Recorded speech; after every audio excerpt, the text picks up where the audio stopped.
सलाम एवरीवन, मेरा नाम सिद्रा रजब है और मैं टीचर भी हूँ, स्टूडेंट भी हूँ।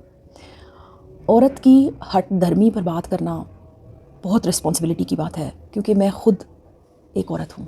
लेकिन जैसे ही ये लफ्ज़ औरत मेरे दिमाग में उभरता है तो इसके साथ बेसाख्ता काफ़ी सारी चीज़ें जुड़ी हुई हैं जो कि मेरा ब्रेन मुझे कन्वे करना शुरू कर देता है, जिसमें कि एक ड्रामा मेरे पास तुम हो, जिसे आई थिंक सब ने देखा, मैंने भी देखा, और जब मैं वो देखा करती तब मेरा पॉइंट ऑफ व्यू बिल्कुल डिफरेंट था। And now if I see it again I will definitely laugh while watching it. कभी वो मेरे लिए बहुत ज़्यादा कीमती था। उसके राइटर को जब मैंने सुनना शुरू किया तो मैं बहुत ज़्यादा हैरान थी। उस राइटर की शिकायतें, हिकायतें, वो बड़ी अजीब सी लगती हैं मुझे उनकी बातें। इसी तरह से काफ़ी लोग मुझे याद आने लगते हैं जो बहुत लंबी ज़िंदगी मेरे साथ जुड़े रहे और मेरे दिमाग का कचरा करते रहे। मैं आज अगर बैठ के सोचूं ना तो मैं वाकई में पनाह मांगती हूँ उस एक वक्त से जो मैंने पर्सनली गुजार लिया हुआ है। And I am happy now कि वो चला गया, वो गुजर गया। मेरा मकसद औरत को सुपर वुमन, स्ट्रॉन्ग, बेचारी, छोटी, कमतर या बरतर ऐसा कोई भी टाइटल दे के अपने वीडियो को मुकम्मल करके एक ठप्पा लगा के चले जाना, ऐसा हरगिज़ नहीं है। I only wish to highlight those things which are continuously ignoring by the males and females, यानी उसमें मर्द भी हैं, औरतें भी हैं। ये एक डिफरेंट पॉइंट ऑफ व्यू है ज़िंदगी को देखने का, जिसे पर्सनली मैंने देखा है। और आज चूँकि चीज़ें थोड़ी बहुत बेहतर शेप ले चुकी हैं, I am not saying this that I am wise and I know now, no, I just feel this that things have taken a good shape now, so I can definitely talk about it. मैं बार बार अपने videos में भी एक बात ज़रूर करती हूँ कि चीज़ों को, बोरिंग बातों को, गलत बातों को, wrong descriptions of things, bad theory of life को अनलर्न करने की हिम्मत करें। क्या हर्ज है कि अगर हम एक ऐसी बात को अनलर्न कर दें जो हमें बहुत बार, हज़ारों करोड़ों बार बताई गई और वो गलत थी। छोटी सी एग्जांपल लें, हम कहते हैं, पढ़ते सुनते आए, बड़ों का अदब करो, बड़ों का अदब करो। बड़ों का अदब करो पे बहुत फोकस है, लेकिन छोटों से प्यार करो पे फोकस बिल्कुल मिनिमाइज कर दिया गया, बल्कि उसके अंदर भी एक रोब है। प्यार है तो उसका सिला चाहिए। जैसे कि अब हम अपने घरों में रूटीन में ये बातें सुनने पे आ गए हैं कि इज्जत लेने के लिए, इज्जत पाने के लिए इज्जत देनी भी पड़ेगी। यानी जो चीज़ें पहले नहीं डिस्कस की जाती थी, अब वो चीज़ें ग्रेजुअली हमारी ज़िंदगियों का हिस्सा बन रही हैं। हमने रियल साइड्स ऑफ लाइफ को भी देखना शुरू कर दिया है। मैंने लिटरेचर में एक किताब पढ़ी जिसमें औरत को इंस्टिंक्टिवली जेलिस्ट कहा गया, यानी जिबिल्ली तौर पर जैसे वो पैदा होती है वो जेलिस्ट है। मैंने आर्ग्यू किया, मेरा नॉलेज कम था, मेरा दिमाग छोटा था, सोच सतही थी।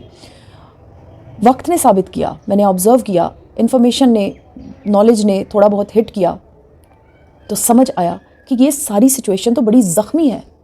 मैं एक फैमिली गैदरिंग में बैठी हुई थी तो मेरी एक बड़ी मुहतरम खातून दोस्त थी। उन्होंने कहा कि आप तो अपने घर में रहती हो ना, मतलब सेपरेट हाउस में, आपकी कोई सास नंद नहीं है, तो आपकी ज़िंदगी तो बड़े मज़े से गुजरती होगी, लेकिन ये है कि काम सारे खुद मैनेज करने पड़ते होंगे। मैंने उन्हें बड़ी खुशदिली से जवाब दिया कि मेरे हस्बैंड मेरे साथ ऑलमोस्ट सारे कामों में पार्टिसिपेट करते हैं, खाना बनाना, बच्चों को देखना, कपड़े धोना और ख़ास तौर पर सफाई करना, क्योंकि ये सारे काम जो है ये मुश्किल हैं। एक औरत जो है वो बच्चे की प्रोडक्शन के प्रोसेस से गुजरने के बाद भी अगर इतने सख्त काम करेगी तो I think this is disgrace. ये थोड़ा मुश्किल है, डिफ़िकल्ट है, मेरे लिए तो मुश्किल है। उन्होंने मेरी बात सुनी और एब्रप्टली आंसर किया, अस्तगफिरुल्लाह। अच्छा, बिल्कुल एट दैट मोमेंट मैंने नोटिस करना शुरू किया। अब ये अस्तगफिरुल्लाह से मुझे रियलाइज़ हुआ कि अच्छा ये नेगेटिव कमेंट है।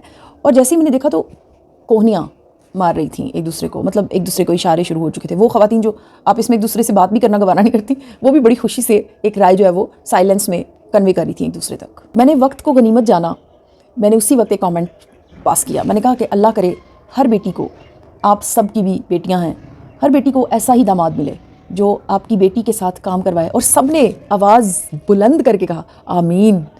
व्यूअर्स, ये जो पर्सनैलिटी का तजाद है ना, कि अपने लिए कुछ और, अपनी बेटी के लिए कुछ और दूसरे की बेटी को देखकर अस्तगफिरुल्लाह, ये वो हठधर्मी है औरत की जो उसको एक सोने के सेट, एक लिपस्टिक, एक जोड़ा, एक जूता, एक बैग, एक पैसों की गड्डी, ऐसी बहुत सारी चीज़ों तक महदूद कर देती हैं। बदले में चाहे उसे थप्पड़ भी खाने पड़े, बेइज्जतियाँ भी सहनी पड़े, फ़र्श चमकाने पड़े, कुछ भी ऐसा करना पड़े। सबसे बढ़कर ये कि उसे चाहे दिन में कई बार कमतर होने का एहसास दिलाया जाए, वो बड़ी खुशदिली से उस एहसास को एक्सेप्ट करती है, क्योंकि उसे पता होता है कि उसे बदले में कुछ मिलेगा। और ये सिचुएशन बहुत अलार्मिंग है हम लेडीज़ के लिए। मेरा ये ईमान है कि अगर हमने इज़्ज़त पानी है तो उसके लिए सबसे पहले हमें इज़्ज़त वाला होना पड़ेगा, अपने अंदर की वो रिस्पेक्ट। ये एक जूता, एक लिपस्टिक, एक सोने का सेट, इस सर्कल से बाहर निकलना होगा। एक और एग्जांपल मेरी ज़िंदगी की बहुत ज़्यादा इम्पॉर्टेंट मैं एक फैमिली गैदरिंग में बैठी हुई थी और मेरी एक जानने वाली मेरे हस्बैंड से मिलने के लिए कमरे में आई और मैं रिसेंटली चाइल्ड बर्थ से फारिग हुई थी, मेरा बेबी हुआ था। और जैसे ही मैंने बेड से नीचे पाँव रखा जूता पहनने के लिए, तो मेरे हस्बैंड ने मेरा जूता सीधा करके मेरे सामने रख दिया।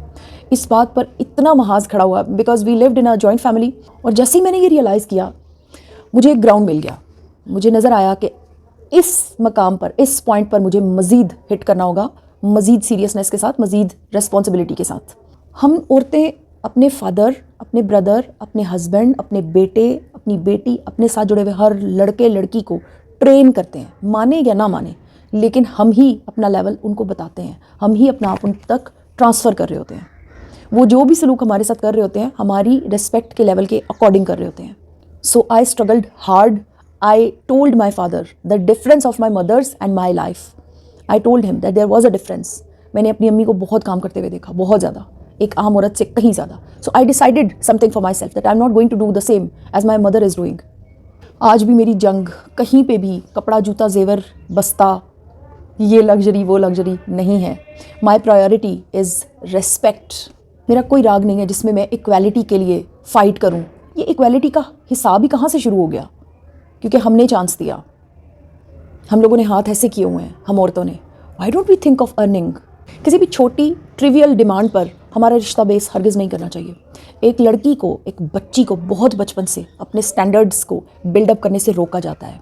मुझे एक साइकोलॉजिस्ट की बात बहुत अच्छी लगती है। उनको किसी ने फ़ोन किया और बोला मेरी बच्ची बहुत बदतमीज़ है, गुस्सा करती है।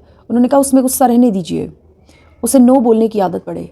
आप अपनी बेटियों को इतना प्रेशराइज़ करते हैं कि वो किसी को भी हाँ बोल देती हैं सिर्फ आपके सर्कल से जंप आउट करने के लिए। सच है, बहुत बचपन से ये गेम स्टार्ट हो जाता है। मार कुटाई, थप्पड़, फ़र्क लड़कों और लड़कियों में, और बदले में मिलने वाले वही जूते, जोड़े, जेवर, कपड़े। जो ख़वातीन अपने मर्दों को उंगलियों पर नचाकर, उनसे बहुत सारे पैसे लेकर, उनसे बहुत सारी चीज़ें लेकर खुद को कामयाब समझती हैं, 100% वो कामयाब हैं। लेकिन जिस साइड से इस पिक्चर को मैं देखती हूँ, वहाँ पे मैं औरत को कामयाब तब समझती हूँ जब वो अपनी इस हठधर्मी को, अपनी इस अना को एक अच्छा रास्ता दे, तो वो कामयाब है। क्या हर्ज है कि अगर वो अपना घर खुद बनाए, अपनी बिल्डिंग ख़रीद कर, चाहे उसे रेंट आउट कर दे, किसी गरीब को दे दे, लेकिन बिफोर गेटिंग मैरिड वो अपने आप को कहीं पे तो मनवाए। कोई तो ऐसा काम करे कि जिसके बारे में उसके उन रिश्तेदारों को भी पता चले जो उसको लेकर जा रहे हैं for ever in their life. उसका हस्बैंड, उसके हस्बैंड के parents, they must be knowing about the strength of that lady, that she can do anything in her life. वो अकेली सड़क पे रह जाएगी, इवन देन भी वो बहुत कुछ कर पाएगी। सो शॉर्टली एंड प्रिसाइजली, औरत की हठधर्मी के अंदर ही उसकी ताकत छुपी हुई है, सिर्फ रास्ता देने की देर है। अपने आप को थप्पड़ों तक, बेइज्जती तक महदूद मत रखें। इस सर्कल को, इस शक्ल को तोड़ें, इस ऑर्बिट के अंदर से बाहर जंप करें। बाहर आपकी स्ट्रेंथ आपका वेट कर रही है। आपकी स्ट्रेंथ है कि आप अपनी इज्जत को यूटिलाइज़ करें।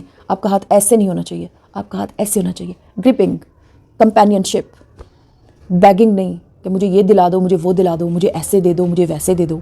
गलत, मेरी नज़र में। ज़रूरी नहीं हर कोई मेरी बात से एग्री करे।